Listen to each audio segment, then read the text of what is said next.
So before putting the base plate in place, check that we have our film advance lever tensioned.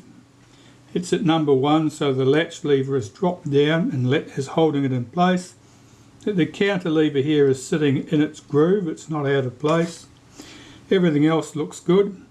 Here is the base plate I mentioned. You can see it's had the front edge chewed out. The pin on here has to couple with that hole in that lever.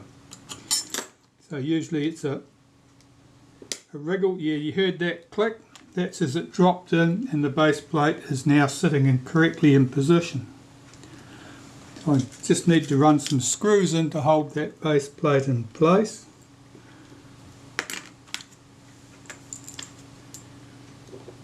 The base plate is going to be coming off later to replace it with its proper base plate, so I don't need to put a full complement of screws in, just enough to make sure it stays fixed at this end and that those levers can't pop out of their respective slots.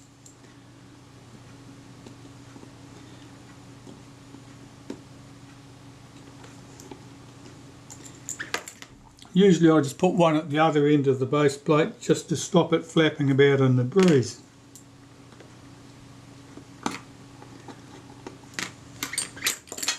At this stage, this requires its film advance lever. So I've got that cleaned, got rid of most of the glue from there. Let's see if we can get these screws in. 3 screws.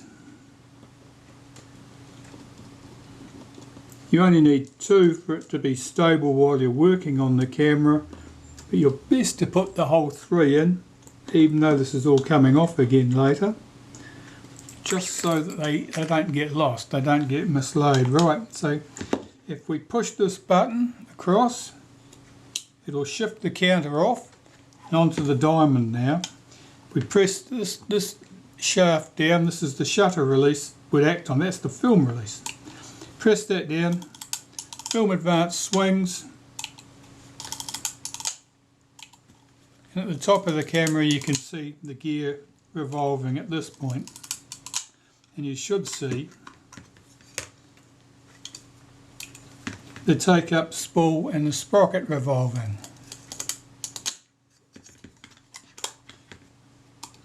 So that's all go, and at the top of the camera the next thing we want to worry about is getting the cocking rack and so forth in position. Okay, well we can carry on with these components at the top of the camera. Okay, this post, that can screw on. You can see which hole it goes in. It's the one closest to the central line of the camera, not the one towards the front in line with that. Just screw that in. Here's the rewind shaft. I've cleaned that just with using naphtha and a cotton bud. I'll apply some synthetic grease to it there. Pop that back up, check that it moves smoothly. That feels good. That's held in place with 2 screws, flathead screws.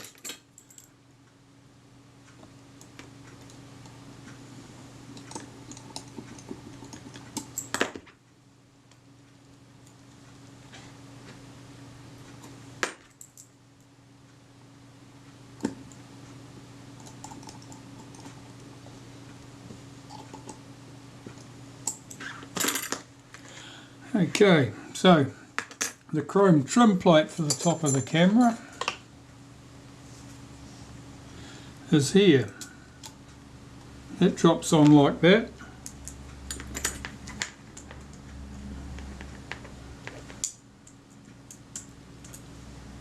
I'm going to put the strap logo on at this end of the camera, at the rewind end. 2 screws. Now, those screws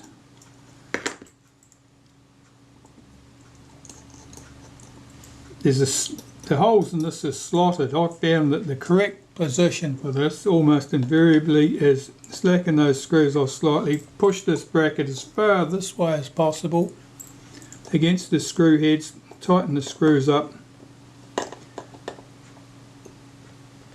and that's going to be the right position. At the other end, what have we got here?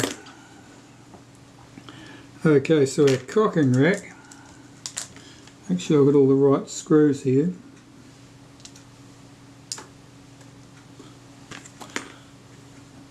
Our cocking rack is here.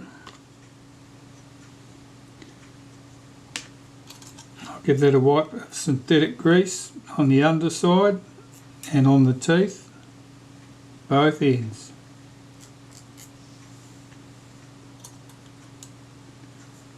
The cocking rack should be, just one tooth should be properly engaged here. This is back at the rest position pretty much. This bush goes in here.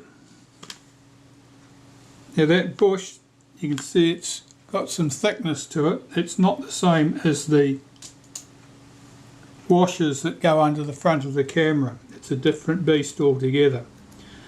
All it has in common is it's much the same colour and it's round. Don't mix them up. And the bracket, there's a special screw that goes through the bracket and through that bush. It's got a quite a wide shaft at the top.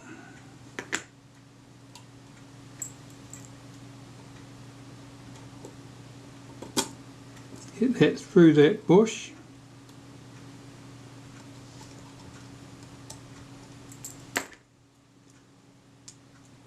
The other screw that goes on this bracket is a flathead screw, medium length. It's longer than the ones used on the rewind.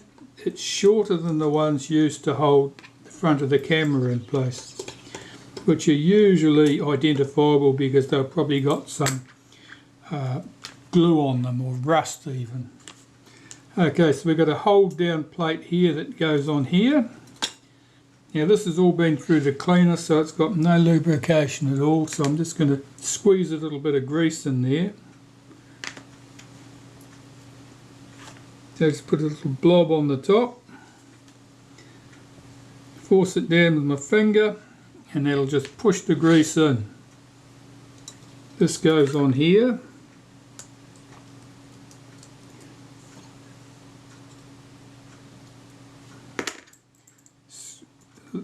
One of the long screws that goes in there, the same as the screws that were going in here.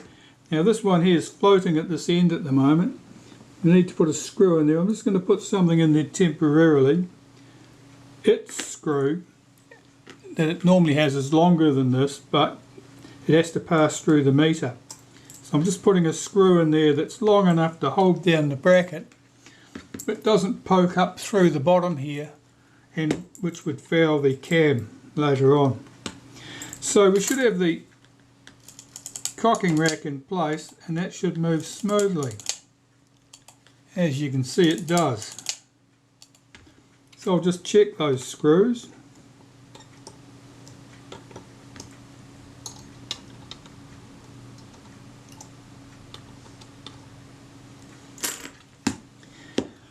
And the next thing we need to do with this body is put the meter drums and cord back in place. Normally I just give this a light wipe of synthetic grease under the base and through the centre. Sit that in position. It's held in place with a brass screw. Get that centred up, snug it up, that should revolve smoothly. No tight spots or anything.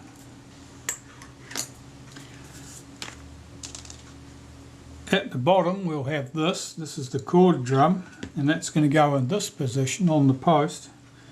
But here we've got to start getting the cord in position. Just unhook that spring so this isn't under tension.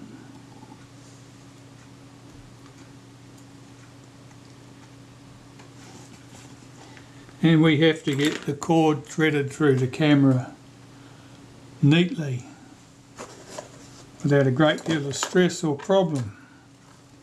I've got the cord here. This is the original cord.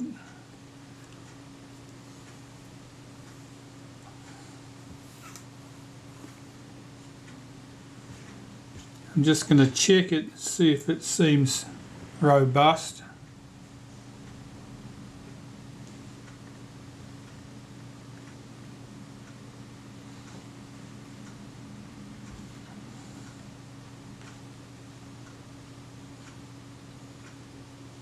That seems good. Seems good enough for our purposes.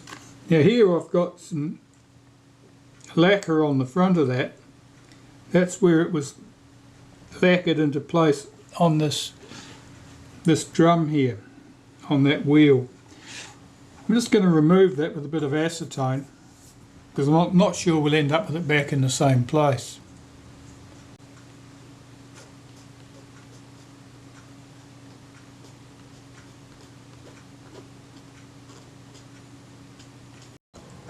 Well, it's time to put the meter cord back in place. So what I'm going to start with is a little piece of wire here. This was a twist tie. It's had the plastic stripped off it just to leave the wire. I'll feed that down at the end of the rollers here. Pass it through the little piece of felt that sits under here. Double my cord up, guide that back through the slot,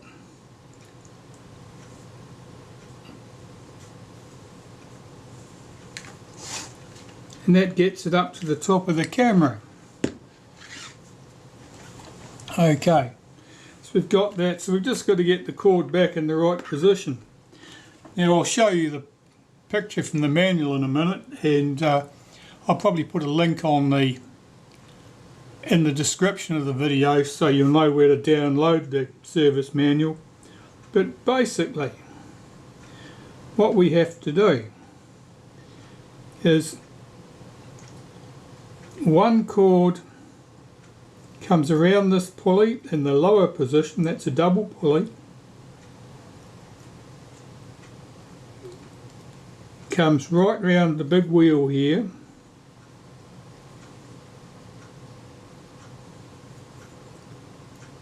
around the upper position of that pulley,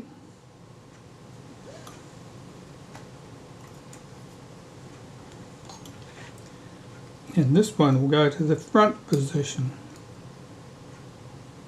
of these two pulleys. I'll just pull those cords down and see how they're lying. Okay, so looking from the top, get that cord tucked down. As you see the cord here, the front pulley here, the cord runs round here, round the top position of the two pulleys here, round the drum here, round the bottom position of the two pulleys here, and from that position to the rear pulley of the pulley at this end. And that's how it should be sitting. Now we've got to get that over these pulleys here, and we've got to keep those two parallel so that they run straight from the upper pulleys to the lower one.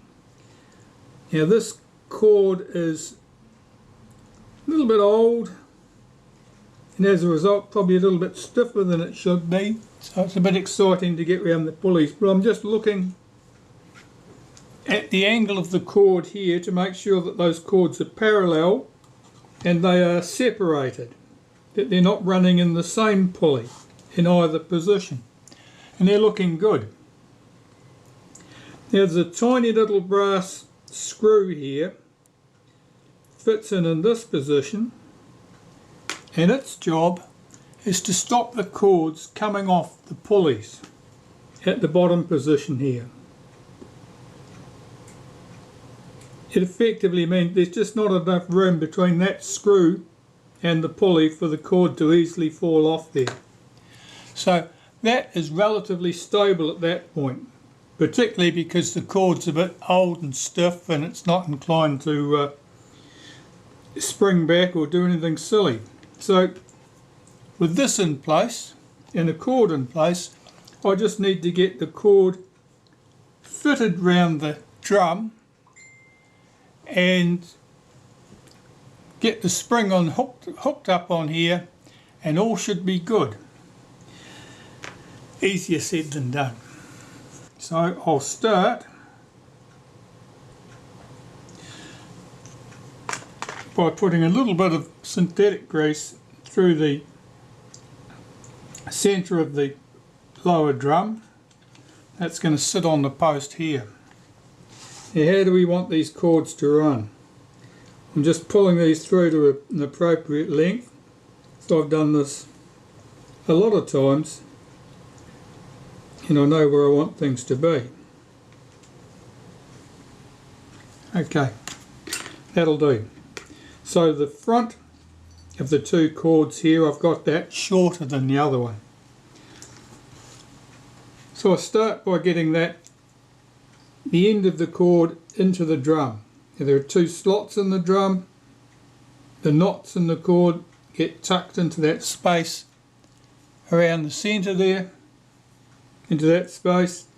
And here, this is going to go around the lower part of the drum. So I'm going to revolve my drum towards it.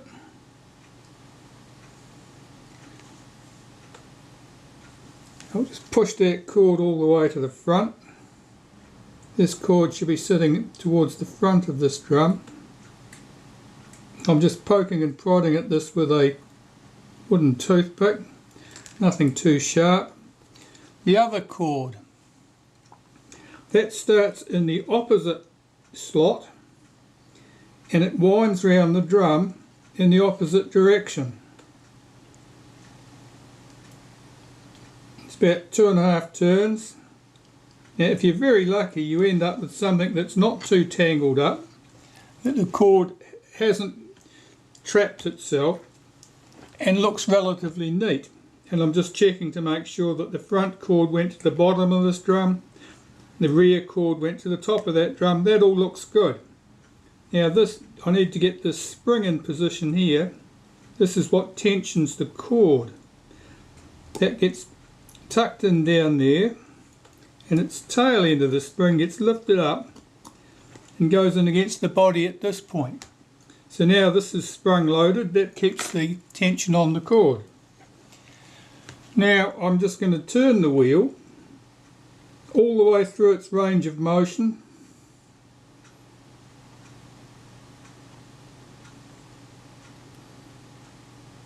Just making sure that the cord is against the rear edge of the drum on the top, and I'll roll it back the other way.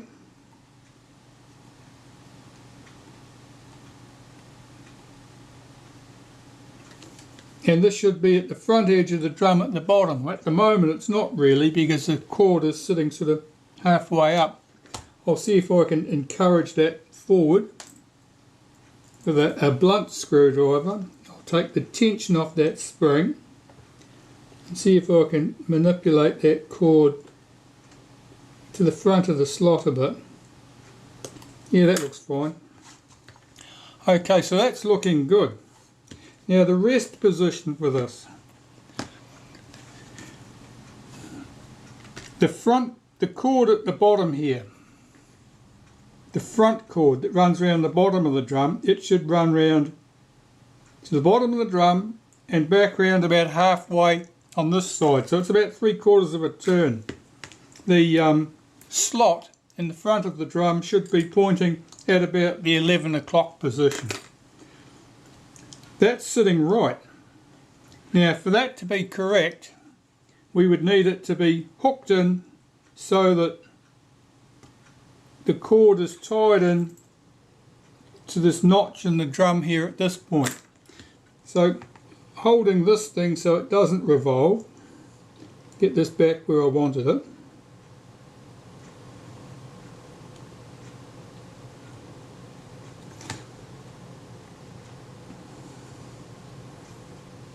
Holding that so it doesn't revolve with my finger, I can roll this drum round, because we haven't got the cord tied into it, until that dual notch there faces the front. that's where we're going to hook the cord into. And I'll check that I've still got things where I want them here. That's facing to the front. That looks good. So now what I've got to achieve is I've got to get that cord lifted up, tucked around here and back out that slot. Normally you do that round the back here where there's a little bit more space, and yeah, it can go pretty well. If you are too rough with it, particularly when you've got a used cord like this one, I can see that I've pretty much got this back exactly where it started, because I can see the shadow of the lacquer that had locked it in there previously. So we've got to get that thing over there. That's fun. I'll get the gear to do that. That's better. Focus camera. So I've got a couple of dressmaker's pins here. They'll help me do this job. I've got a toothpick, tweezers, and these pins. So what I want to do is get the pin down behind that cord without piercing the cord, lever it out slightly, see if I can get the toothpick in there. Right, so now I've got that in a precarious position, the toothpick jammed underneath it. I'll get another toothpick here.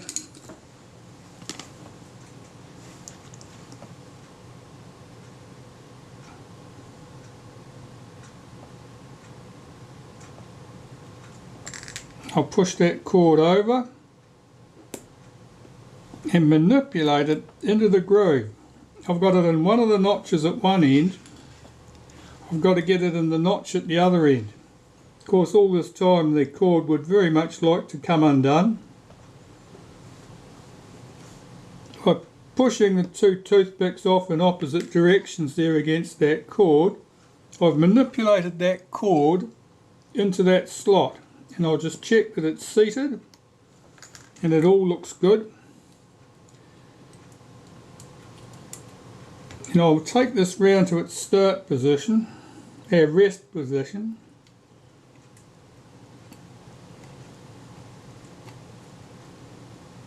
And if I've done things right, this notch will be facing the front of the camera. And that is looking pretty good to me. So I'm quite happy with that. I'm just checking the run of both of my cords to make sure they're over the pulleys correctly. Top and bottom, front and back. That's looking good. And now I want to put a little touch of lacquer on there to stop that cord from ever moving from that position.